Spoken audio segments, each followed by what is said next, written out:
You received a call from an inmate at the Department of Corrections. This call will be recorded and monitored. If you wish to block any future calls of this nature, dial 7 now. To accept this call, press 5 now. To decline this call, hang up. Well, hello, Sam. How's it going? Great, great, great. Yeah, I've been hearing some stuff about you. You're really active behind bars, so good job. And if there's anything we can do out here, just let us know. Well, of course. Yeah. I mean, referrals are probably the best way to meet people over there and get things done. I mean, I'm happy that we're shaking things up. There have been a few uh, changes out there, and they've been low key, but I'm excited because it shows that we're making a difference. And people who are doing their job, they won't feel threatened if somebody talks about it or complains or even offers some change. But people who are not doing their job, they tend to want to shut up the competition. And we've been seeing that in the news here a lot lately. And it just breaks my heart. Yeah, I know. I heard about her death, and I'm trying to give a little tribute to her. But for somebody with her status who comes along to try to help people who are locked up, that can't be beat. That's an exciting development. And it shows that there are people out there, no matter what your status, who care, who have a heart, and who want to reach out and do the right thing. And people in prison, just because they made a mistake, committed a crime, no matter how heinous it is, it doesn't mean they're not human. You know, I just watched the movie Superman, and the character Lex Luthor was discriminating against Superman because he came from another planet. He called him an alien. And Superman is saying that he's human. He loves and he makes mistakes and he hurts just like any human. And I know there's people who choose their gender, but humanity, that's one thing that goes across the board. And we all do have a lot that we share. You know, we could be killed, we could be saved from the brink of death. We could love, hate, get jealous, get vindictive, and we make mistakes.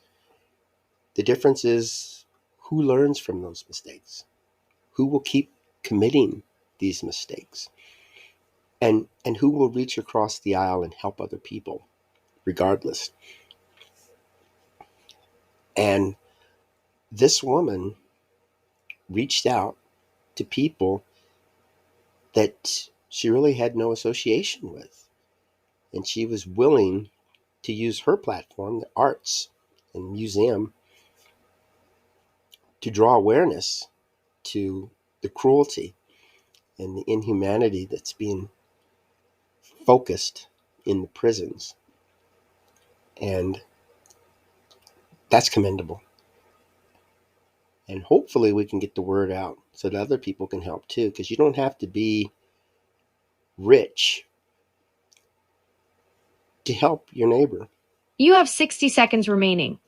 And you don't have to be an adult to help your neighbor. So to let people know what's going on in those prisons and the minimum amount of work that can be done to help them, that's exciting. Oh, I know. I know. I have one person I was working with in prison, and she got out, said she was going to help people, Candace Bauman, and she was able to go back to the You prison have 30 seconds remaining. and meet up with the people that she befriended over there. And it was neat to see her post because she had a card that they had signed for, and it's very heartwarming to see something like that. Her work doesn't go unnoticed. And when I mention her name, the people I talk to that's in the prison, they fondly remember her. And the words she said that she was going to get involved in this work when she got out, I hear it so many times from so many different people, but to actually see it happen. Thank you for using Inmate Call. Goodbye. Hello, welcome to AQS Inmate Call, and I am your host, Joel Wilborn. And often enough when I'm talking on the phone, it's usually like a 20-minute call. And the warning to come in, and some folks will say, there's a warning, and give their goodbyes and leave. But sometimes we get caught in the middle of a conversation. And that's one of the cases like this example was. I could be talking or my friend could be talking and it just gets cut off. And there's a few interviews I have that's on my OxyWord website in the Joel Wilborn YouTube channel where people are talking and then you hear the little warning and then they get cut off and they have to call back. And a standard response is, do you want me to call back? And of course, I want to get the rest of the interviews. Yeah. But that's something that we deal with. And a lot of times the people will call back too. Maybe one day I'll do a show where the person does call back and we can continue a conversation after being cut off like that. But you can see with a telephone call, that's a connection to the outside world. They get to hear the voice. And with video visits, they get to see the person. And with in-person visits, they get to touch the person and be next to the person and share a meal. And sometimes there's events that they can do. And so this kind of stuff helps people who are locked up. They get to the point where things are just out of hand and they want to vent or they want to get some information on what they can do about it. And that's what we do out here. We help people to connect. We help them network. And for us, that's a huge benefit. For the people who are locked up, for the people that are locked up, that's a huge benefit. For those of us out here, that's a big benefit as well. But for the people who are causing this problem, that's a big issue for them. And they don't like that. They want us out of the picture. And it's a shame. But, I wouldn't have anything to do, certainly wouldn't have this podcast, if they did their job. Now, we were discussing a woman who recently passed away by the name of Agnes Gund. And I'll read the tribute I posted on my Facebook page that kind of gives an overview of who she is and what she stood for. I titled this Honoring a True Visionary, Agnes Gund.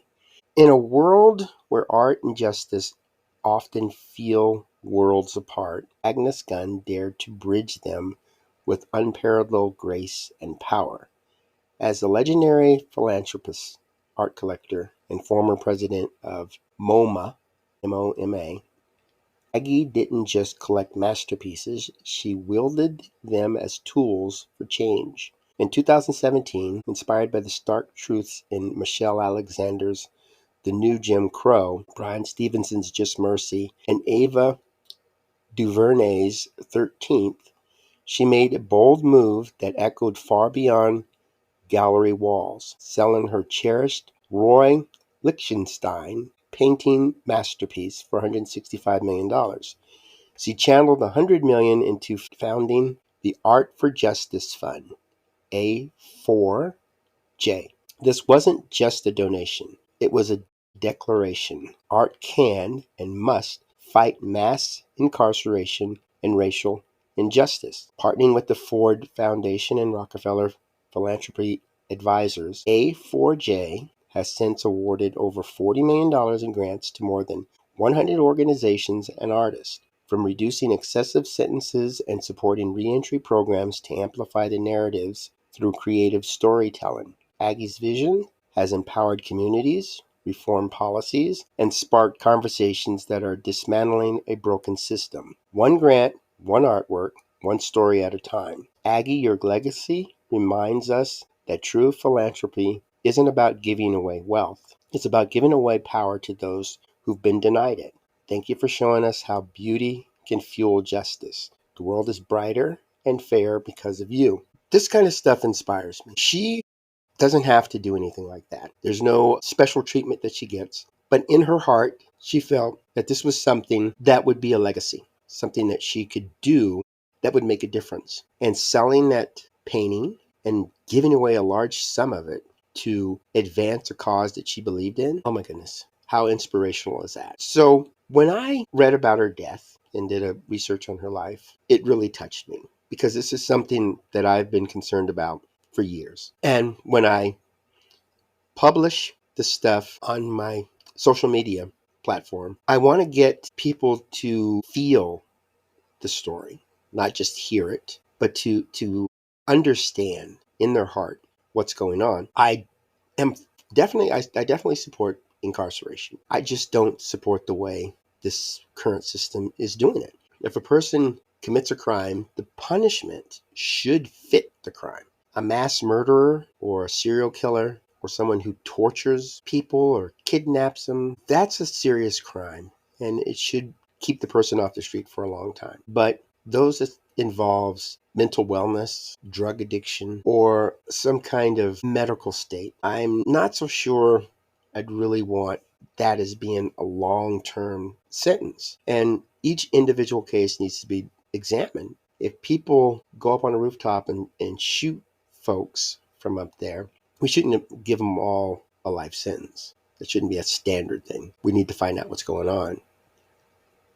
And maybe these people need to get medical attention rather than just being locked up because it could make things worse. We think of it as we're punishing this person, but what about the folks that go into prison and learn from these guys and come out of prison and commit even more crimes, more educated now? And you think about it, these people are in prison for 24 hours a day. What are they going to do? They'll talk and share because the outside world shuns them. So who do they turn to? Children, and I'm saying people that's under 25 shouldn't be in a prison. And people that are just caught up in a bad situation, namely addictions, they shouldn't get long sentences. And when I talk to folks that had a rough childhood that forced them into bad relationships with people, that breaks my heart.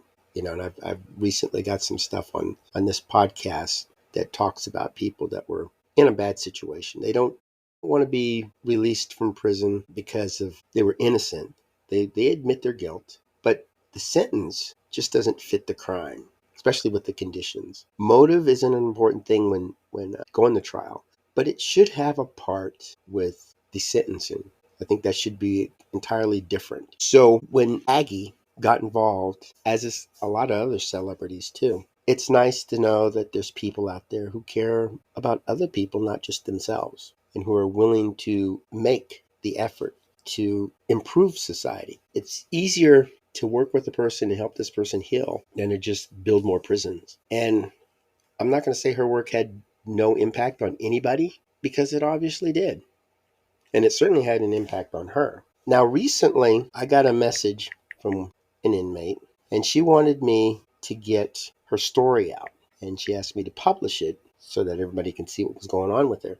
Now, this gives you an idea of what's going on in the prison. One of the things that this A4J organization was helping, and a lot of the other celebrities and people who are actually voicing their concerns. Now, her name is Ann Carpenter, and she's currently incarcerated at the Washington Correction Center for Women. She said, "We can never be perfect like God or meet his standards to be pure and 100% godly like Allah, because we're made sinners and inherited the sin genetic from Adam and Eve after they ate from the tree of knowledge, good and evil. All sins are equal, and being gay is a sin that was inherited from Adam and Eve. Lesbian, homosexual, and bisexuals can try to be straight, but no matter how hard they try to, they can't. They're naturally sexually attracted to men or women. They can't be perfect like God." Still reading the Quran, to be continued. "We can never meet God's expectations because we are imperfect." Now, she wrote that so that I can publish it. And here it is. I'm giving this to you guys. And interpret that the way that you will. She was having problems with the homosexual community in the church. In the prison. And she wants people to know why she feels that way. Now, of course, not everybody's going to agree with her. but that's what's coming through her mind, and she has every right to say that. And if this is a big concern of hers, the prison officials should listen to it and address it with her. Now, they may not give her the answer she's looking for, but if they look into it, if they explain their actions and why they disagree with her, if they open it up for a nice discussion, maybe make changes based on some of her recommendations, okay.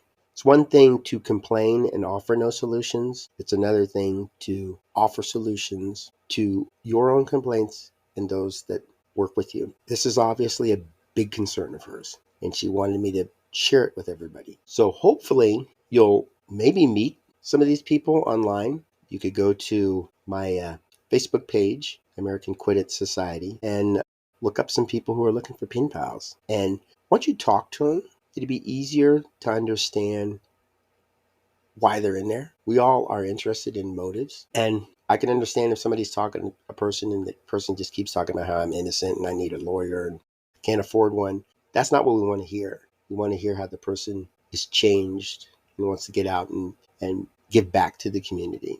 And we want the community to be fair. Not everybody deserves the red carpet, but people can change, especially their actions. And that's what we want.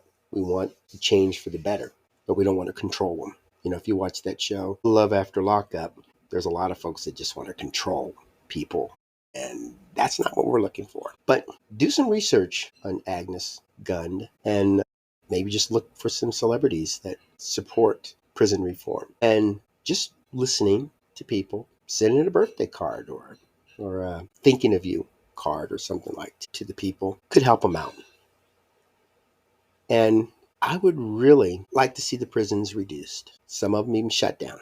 It would be nice to get rid of incarceration, maybe have alternative means of punishment for these sins. But I think we're a long way off from that. But I'm not going to give up hope. I just want to remember the kind work of Agnes Gund. I want to remember the words of Ann Carpenter and how she wants to improve life within the prison. And I want to remember the people that we kind of looked over while they were out here. Homeless people, addicts, alcoholics, people who are just down and out on their luck or has had terrible childhood or mistreatment, maybe in a foster home, being bounced around. These are the people we should remember. We should have a day to remember the people like that, maybe even a month. And we've got people that will do volunteer work in a soup kitchen or who will go check on the elderly or those who volunteer to help the vulnerable adults. They make a huge difference. And I hope that we can piggyback on that and help society to heal. It'll just get worse if we do nothing. And I hope that's not your stance. Well, thanks for tuning in. And go out, have yourself a fabulous day, and make wonderful memories for tomorrow.